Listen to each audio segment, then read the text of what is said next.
Olá pessoal, tudo bem? Boa tarde. Eu gostaria de falar hoje sobre a origem das guerras no mundo, como elas se deram. Começar a falar, abordar esse assunto com uma introdução da origem do conflito do homem contra o homem. Esse processo de belicoso do homem seria muito antigo.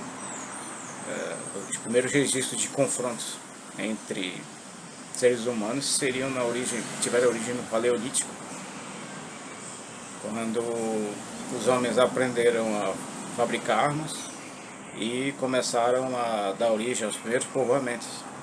Seria a era ali da Pedra Lascada, onde os homens começaram a delimitar territórios.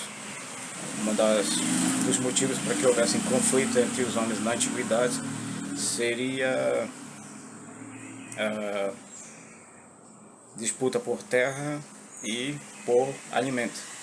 Os homens disputavam, existia a escassez de alimento, os homens se alimentavam, precisavam da terra, eles eram coletores e caçadores, e em determinada época do ano havia escassez de alimento, tanto de vegetais quanto de carne. Eles acabavam disputando área de caça e era bem frequente que eles acabassem entrando em conflito de tribo contra tribo, o que ocasionava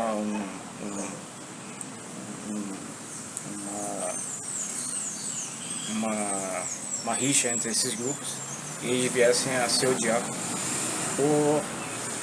porque eles acabavam tendo interesses em comuns, só que eles não tinham relação amistosa entre si. Existem gravuras do período das cavernas que demonstram isso, conflito entre os homens antigos, homens pré-históricos. Esses seriam os primeiros registros que seriam dados, provavelmente, no Oriente Médio e na África, e que viriam a mostrar o comportamento selvagem do ser humano. Nós somos ainda animais. Nós nos diferenciamos dos outros animais porque nós temos uma forma muito mais complexa de pensar. Mas isso não nos distingue como animais. O homem, o Homo sapiens, ainda é um animal. Nunca deixou de ser e nunca vai deixar de ser. Já os conflitos bélicos, onde foi empregado o uso de táticas militares e de armas mais aperfeiçoadas, seria no mundo antigo, no tempo bíblico, no tempo dos reinos assírios, caldeus, dos babilônios, onde seriam empregadas táticas militares para aperfeiçoamento de combate. Mas os interesses entre esses povos seriam praticamente os mesmos. Eles continuariam brigando por terra, água e recursos naturais. Havia o desenvolvimento de armas.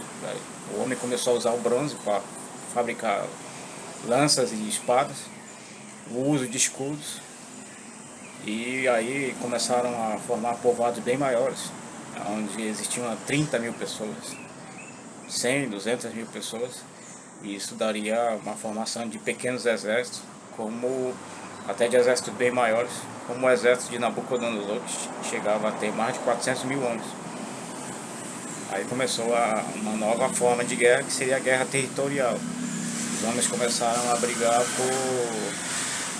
por vastidão de terra, para a área de plantio. O maior produto agrícola daquela época era o trigo, e a água era necessária na região do Oriente Médio, onde hoje se encontra o Iraque, onde na antiguidade, o Império Mesopotâmico. A água era crucial para manter a agricultura e rebanhos. Então, tomar terras de povos vizinhos era uma atitude corriqueira entre reinos. Aí você tem o período de Hammurabi, a guerra contra outros povos vizinhos, onde ele expandiu o seu território. Você tem o período de Nabucodonosor, quando ele conquistou parte do Egito. Ele derrotou numa campanha militar o exército egípcio, que acabou retornando para sua terra, e conquistou o território dos antigos israelitas no tempo do profeta Jeremias. Isso é encontrado na Bíblia, um relato detalhado na história de Jeremias, mas existem relatos históricos que dão maior amplitude a esse período belicoso na história da antiguidade, que seria aí em torno de 4.000 anos atrás. A concepção que a gente tem sobre guerra seria o uso aplicado da força para submeter outro povo, derrotá-lo e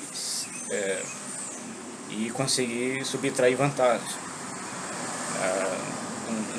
Nos exemplos, quando Nabucodonosor invade Israel, ele leva todo o tesouro do templo, leva o povo cativo, deixa apenas os pobres para que tomassem conta da terra e deixa um representante do governo babilônio na região.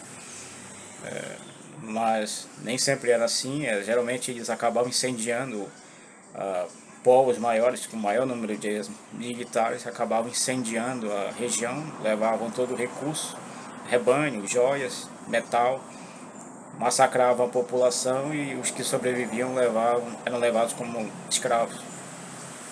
Essa seria aí uma das consequências da guerra. Você vê nesse processo, dentro da história dos conflitos militares, o uso contínuo nesse período, onde reino dominava reino e acabava provocando o desaparecimento de sociedades que provavelmente hoje em dia a gente não saiba o idioma, a escrita, como essa sociedade se desenvolveu, porque elas não deixaram rastro. Isso se dá por um processo de uma aniquilação total de todo o modo de vida dessas pessoas, o que viria a mostrar o prejuízo e quanto é nocivo o conflito armado no mundo. Você tem o período da Idade Média, onde os países europeus entravam em conflito entre si. Você tem a Guerra dos 100 Anos entre a França e a Inglaterra, que provavelmente chegou a 107 anos, mais ou menos. Não, o termo 100 anos seria impreciso. Tem a Guerra dos 30 Anos, tem o conflito entre as duas rosas, as duas famílias mais importantes da Inglaterra naquele período seriam os Lancaster e os York, que brigavam pelo controle, pelo poder, pela monarquia, mas nenhuma delas acabou chegando ao seu objetivo, aonde quem subiu ao trono foi a dinastia de Tudor. Você tem o conflito de independência da Holanda, que estava sob controle da Espanha. Você tem conflitos mais à frente do Sacro Império Romano Germânico, lutando contra os húngaros. Você na história conflitos mais à frente, que seriam provocados por divergência entre as coroas. As monarquias não se entendiam, o que levava à guerra. Você tem, por exemplo, a guerra de unificação em 1870 da nação alemã, quando o primeiro-ministro Otto von Bismarck ele promove uma ação militar contra a Áustria, porque ele entendia que os austríacos eram fracos e não seriam úteis no processo de formação da nação alemã. Ele rechaça a entrada da Áustria por meio da guerra. Ele fortalece o exército, ele moderniza as forças armadas prussianas para que isso possa dar o processo de iniciação da unificação dos territórios, onde todos os principados seriam unificados, dando origem ao país que hoje a gente conhece como Alemanha. Você tem a guerra entre a França e o Reino da Prússia, brigando pela região de Alsácia e Lorena, que é uma região rica em minério de ferro. onde a França perde e é assinada a rendição, a francesa é assinada no Palácio de Versalhes, frente a representantes do governo prussiano. Você tem conflitos entre franceses e espanhóis no período de Napoleão, quando ele invade a Espanha. Ele, na campanha de expansão na Europa, onde ele tenta bloquear a Inglaterra, bloqueio comercial, que é furado pela Rússia. A Rússia estava passando por uma séria crise econômica e precisava vender produtos para a Inglaterra. Napoleão, furioso pelo descumprimento desse acordo de embargo econômico contra a Inglaterra, ele resolve invadir a Rússia, o que se mostra um grande fiasco, porque ele sofre resistência da população russa, ele sofre com o inverno e é obrigado a bater em retirada. Você tem os conflitos militares entre os espanhóis e os povos nativos da América do Sul, onde eles acabaram aniquilando os maias e os astecas, que eram os povos existentes na época, que ofereceram resistência à chegada dos espanhóis, mas como os espanhóis tinham a seu favor canhões, armas de fogo portáteis e cavalos, eles acabaram submetendo os indígenas da América Central à vontade dos europeus. Esses seriam alguns dos conflitos que são marcados na história da humanidade.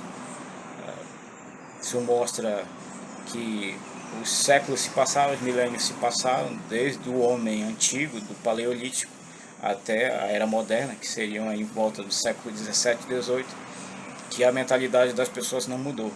A solução para os problemas dos reinos, dos países, sempre era a guerra.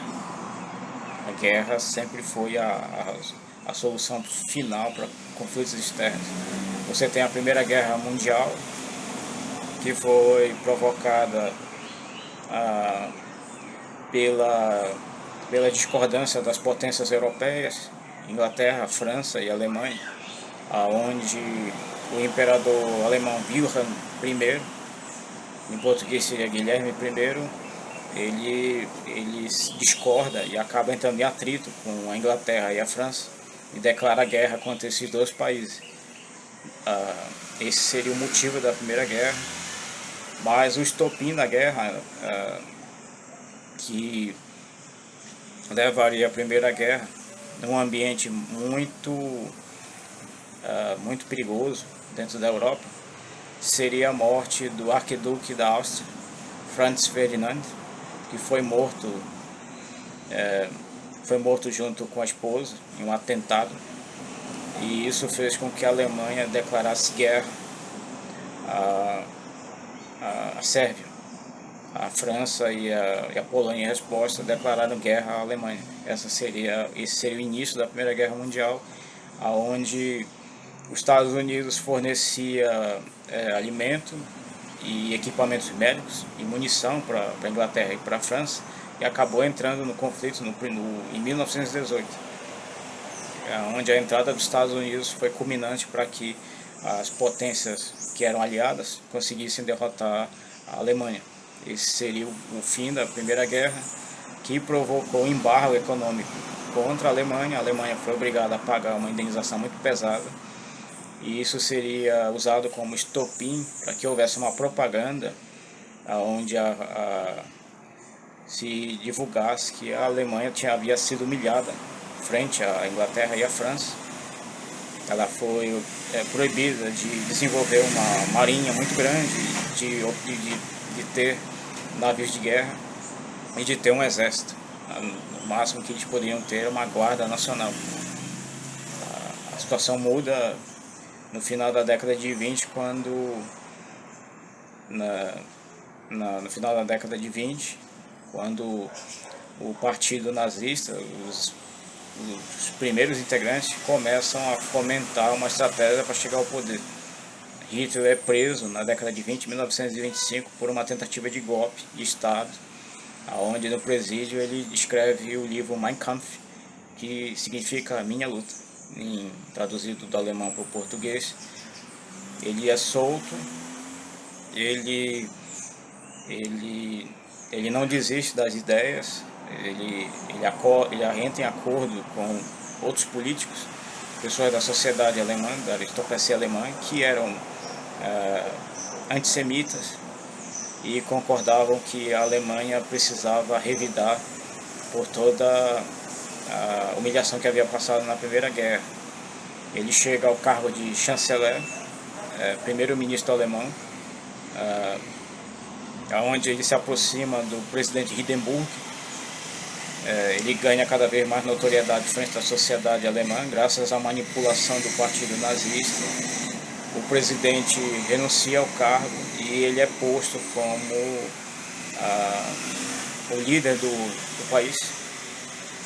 E assim ele chega à ascensão do poder, onde ele é consagrado como Führer, que é o supremo líder, e ele começa a perseguir os seus opositores e inimigos, principalmente por partidos de oposição e judeus. Esse seria aí o início. Ele começa a rearmar o exército alemão, a marinha e a aeronáutica. Uma das primeiras ações do exército alemão, da força militar alemã, seria a participação na Guerra Civil Espanhola, onde ele manda aviões disfarçados, onde eles acabam participando de um bombardeio, seriam responsáveis pelo bombardeio de Guernica, que seria retratada na obra de Pablo Picasso, que ele mostra o horror do bombardeio, como a cidade foi devastada frente ao ataque aéreo. Esse seria o período da Segunda Guerra, que leva depois da invasão da Polônia, depois dele ter invadido a Tchecoslováquia, que foi aceita pela França e pela Inglaterra. Ele, não contente, ele invade a Polônia, onde a França e a Inglaterra declaram guerra contra ele. E aí começa a Segunda Guerra Mundial, onde haveria a entrada de outros países, inclusive dos Estados Unidos, depois do ataque de Pearl Harbor, e o Brasil entraria no conflito, onde ele atuaria na Itália, na Batalha de Monte Cassino. A guerra, como todo mundo já sabe, acaba com a derrota dos alemães. Diversos líderes do partido nazista são julgados por crime de guerra, como o genocídio dos judeus, e pela morte de cidadãos de outros países onde o exército alemão acabou invadindo. Aí, depois desse período, você tem a Guerra Fria, a intervenção indireta da União Soviética e dos Estados Unidos na Guerra da Coreia, das duas Coreias, onde a Coreia é partida ao meio e nascem as dois países, República Coreia do Norte e Coreia do Sul. Essas duas Coreias entram em atrito e acabam selando um acordo de paz muito sensível, que dura até hoje, mas é acompanhado com muito cuidado pela comunidade internacional. Aí no início da década de 60 você tem o conflito militar no Vietnã, onde os Estados Unidos ingressam na luta contra os Vietcongs, depois deles expulsarem o exército francês. A luta dura de 65 até 75, mais de 30 mil soldados americanos morrem, fora o número de desaparecidos. 13 mil homens vietnamitas morrem em combate. O país fica devastado devido à guerra, e precisa de incentivo de capital, que seria dado pela União Soviética, e o país consegue se erguer lentamente. Essa seria a consequência da Guerra do Vietnã. Depois da Guerra do Vietnã, você tem conflitos esporádicos na África, dentro da Europa, como o massacre da Chechênia, que foi cometido com a visão ali, a supervisão da Rússia, que até hoje existem muitos chechenos que não gostam dos russos devido a esse massacre, mas a gente vê na guerra da Ucrânia, a atual guerra da Ucrânia, que existem militares chechenos que estão a favor da Rússia, e em contrapartida existem paramilitares chechenos que estão lutando a favor da Ucrânia. No contexto geral de todo esse processo militar belicoso dentro da Europa, você vê que guerras foram geradas por guerras anteriores. Uma rixa histórica de países que deu origem a um novo conflito, como o conflito da Rússia com a Ucrânia, que já tem mais de um ano, vai completar 2 anos agora. Pensar que esse conflito possa durar mais tempo, ele pode vir a durar 2, 3 anos, dependendo da disposição financeira e de efetivo militar. Essa guerra pode durar mais tempo. Mas hoje em dia, guerras, como sempre foram prejudiciais e elas envolvem muito capital. Para manter uma guerra, um país tem que ter muito dinheiro, porque o gasto com armamento e treinamento e capacitação de militares, isso requer um grande investimento, e isso acaba suprindo, acaba exaurindo os cofres dos governos. A Ucrânia está se mantendo na guerra graças à ajuda estrangeira de outros países europeus e dos Estados Unidos, que enviam dinheiro e armas para que eles consigam manter a defesa do território. A Rússia, com embargos econômicos mantidos, que foram impostos pela União Europeia e os Estados Unidos, ela tem que lidar com uma forma de levantar dinheiro, mantendo comércio com países que não têm relação com os Estados Unidos, como o Irã e a China. Essa seria uma forma da Rússia se manter na guerra, e atualmente a gente vê que a guerra está tomando um rumo totalmente diferente do que seria esperado pelo governo russo quando a Ucrânia invade o território do Oblast, território russo, e obriga o exército a defender o território, que seria uma das intenções do exército ucraniano, do governo ucraniano, seria que as forças militares estacionadas dentro do território ucraniano retornassem para o território russo para empreender combate ao exército ucraniano. A gente tem, como eu disse, na participação do Brasil na Segunda Guerra Mundial, nós também temos históricos de conflitos militares dentro da América do Sul, no passado, como a guerra contra a Argentina e o conflito que formou a Tríplice Aliança, Uruguai, Argentina e Brasil, contra Solano Lopes, que era o presidente do Paraguai. Houve uma guerra, essa guerra durou mais de 5 anos, 10 anos, que seria a guerra entre Brasil, Uruguai, Espanha, Brasil, Uruguai e Argentina contra o Paraguai no tempo de Dom Pedro II. Essa guerra, o Brasil teve que emprestar dinheiro, libras esterlinas da Inglaterra, para se manter no conflito, não só o Brasil como o Uruguai e a Argentina, o que foi muito rentoso para a Inglaterra, deixou os países no final da guerra endividados. O número de soldados brasileiros mortos foi muito alto. Grande parte da população masculina paraguaia morreu no conflito. Pessoas que não morreram ficaram mutiladas. Isso levou a uma crise alimentar, porque não havia quem pudesse cuidar do setor agrícola. Então havia escassez de alimentos no Paraguai. Essa foi apenas uma das consequências do conflito bélico dentro da América do Sul. Depois desse conflito não houveram mais conflitos militares entre os países e entraram em atrito. Existem expectativas por especialistas que temem que possa haver um conflito por causa da Venezuela, na questão de Essequibo, que seria parte do território da Guiana. Até o momento houve apenas uma divergência de opinião entre os governos, mas a probabilidade até o momento de um conflito militar entre os dois países é muito pequena. Se levando em consideração a situação financeira da Venezuela e o que isso poderia acarretar para o governo e para o país, sendo que a Guiana tem o apoio da Inglaterra e dos Estados Unidos, que já anunciaram que iriam enviar equipamento e militares para a região, para resguardar a região, que é produtora de petróleo, e os Estados Unidos têm acordo de petróleo com a região.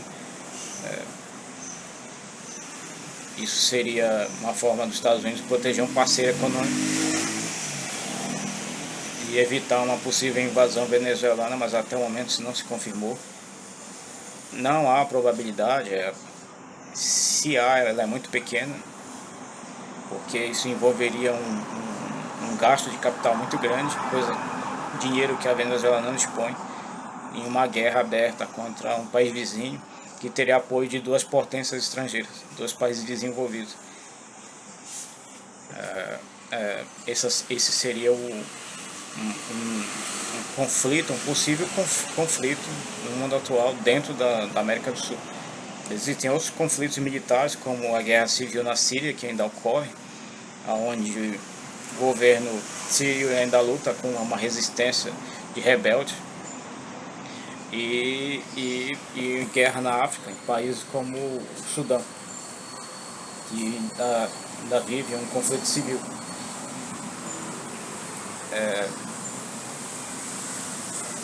Nós podemos pensar assim, qual seria a possibilidade de haver paz no mundo? Ela existe. Nós podemos viver em paz, nós podemos viver em uma sociedade pacífica, sem guerras. Isso é possível, só que depende de líderes. A grande barreira para que isso ocorra é justamente questões religiosas, econômicas, ideológicas e políticas. Esses seriam aí alguns quesitos que acabam contribuindo para que a paz no mundo não ocorra. O mais simples para que isso ocorra seria a força de vontade.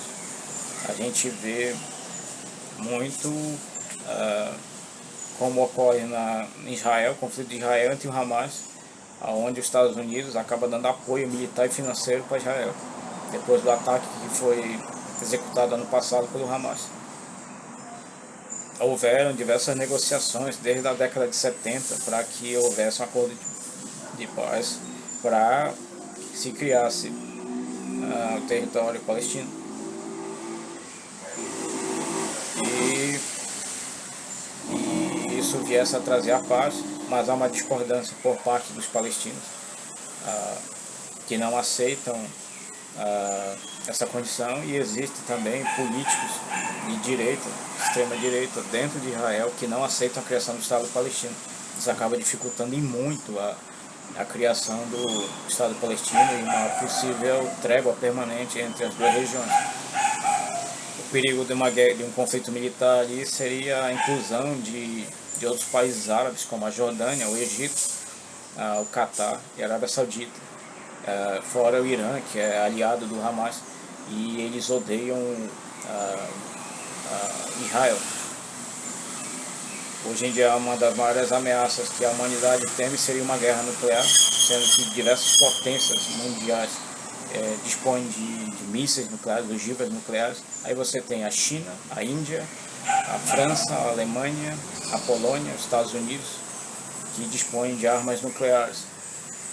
E a Rússia, que seria a maior potência nuclear do mundo, que ela dispõe do maior número, mais de 13 mil ogivas nucleares.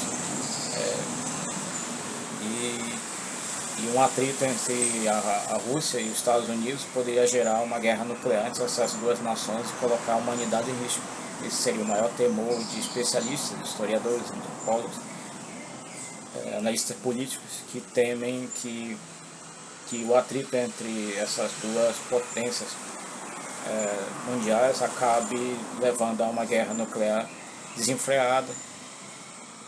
A humanidade tem conhecimento do uso de armas nucleares, levando em conta os lançamentos da bomba de Hiroshima e Nagasaki e os testes nucleares feitos pelos Estados Unidos no atol de Bikini, e pela Tsar bomba que foi detonada na década de 60 pela União Soviética, que provocou um terremoto que foi sentido na costa do Alasca.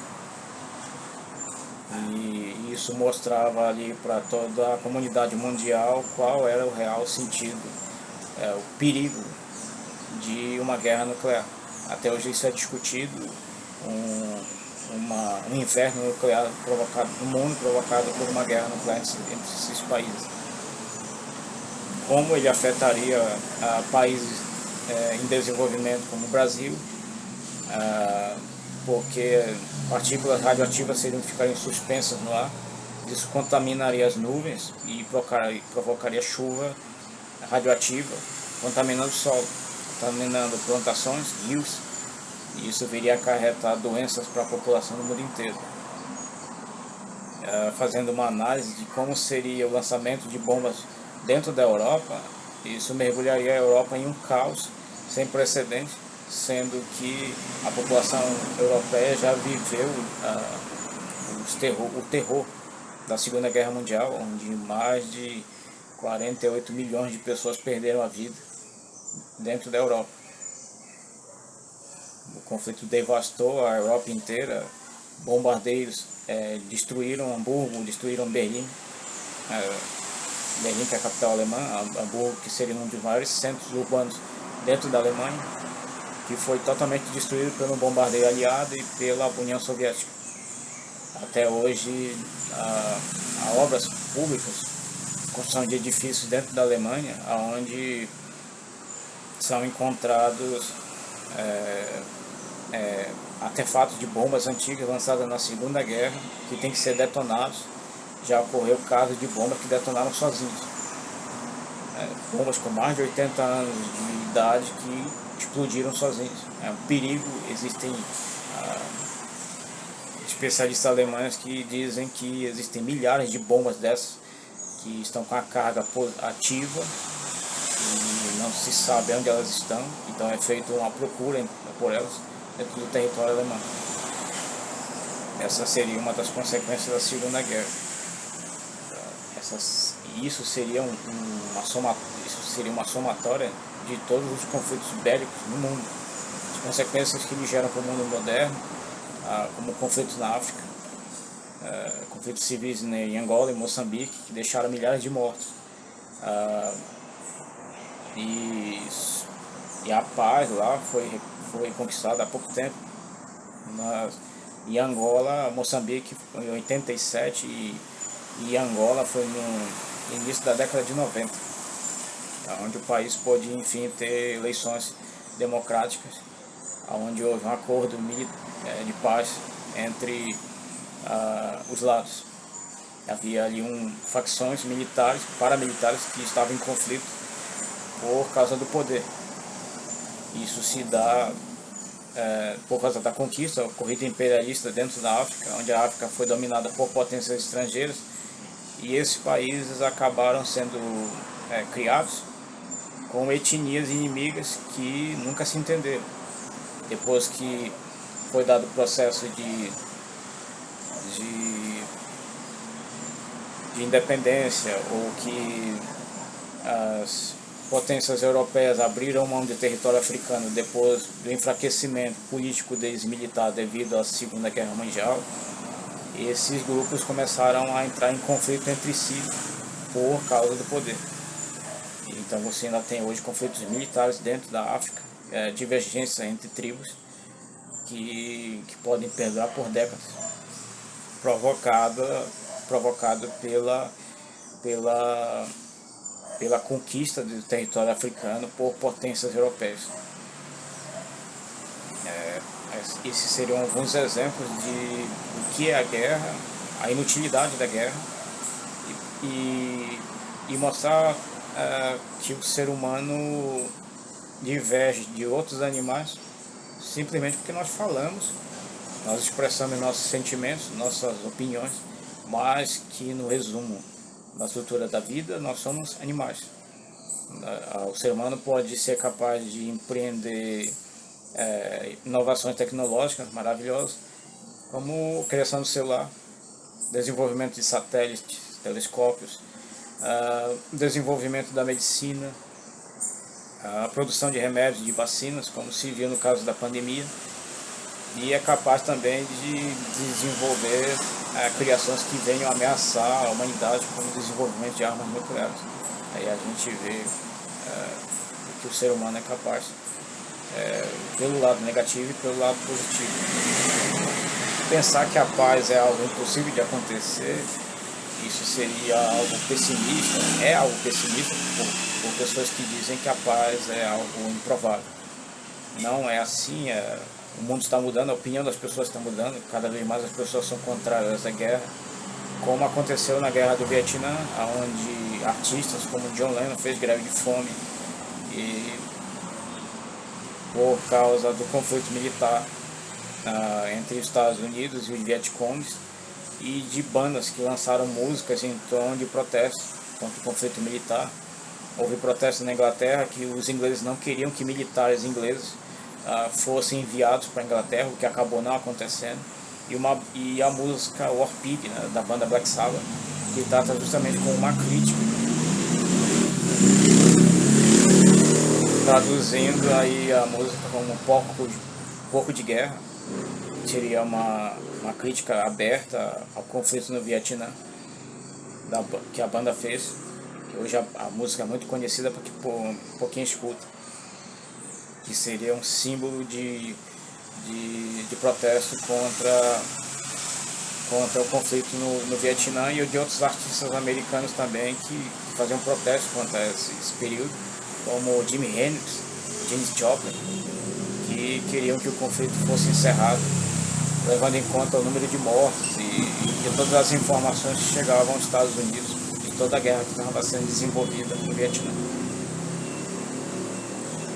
Esse seria aí a demonstração de como a humanidade, de lá para cá, vem mudando a sua opinião sobre guerra. Cada vez mais pessoas são contrárias, cada vez mais pessoas acham que a guerra é algo inútil, que a humanidade não precisa dela, que nós, por exemplo, estamos desenvolvendo a tecnologia no campo espacial. Cada vez mais se descobre coisas.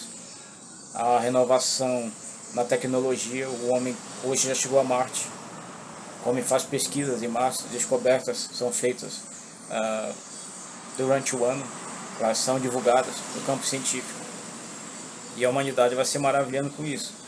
O homem hoje gasta dinheiro, bilhões de dólares, na área da corrida espacial, e isso mostra que o interesse da humanidade está mais voltado para a ciência, para a renovação científica, do que para a área bélica. Existe ainda um gasto muito alto e um lucro muito alto. Isso se fala na casa dos bilhões de dólares todos os anos da indústria armamentista. Mas isso é um processo que provavelmente vem a dar que isso mostra a falência dessa indústria no futuro, quando o homem passa a enxergar que é mais útil viver em paz e que nós podemos construir um mundo melhor do que gastar dinheiro em pesquisa para desenvolvimento de armas cada vez mais perigosas, que possam ser uma ameaça a toda a vida na Terra, não só os seres humanos, mas como todos os seres vivos, como as armas nucleares. Existe uma discussão muito grande hoje em dia de pessoas que se preocupam com a hostilidade entre os países, o aumento da hostilidade entre os países e a possibilidade cada vez maior de que alguém tome a atitude de usar armamento nuclear contra um rival. Era só isso que eu queria falar. Obrigado por ter assistido o vídeo. Muito obrigado, valeu. Até a próxima. Legal.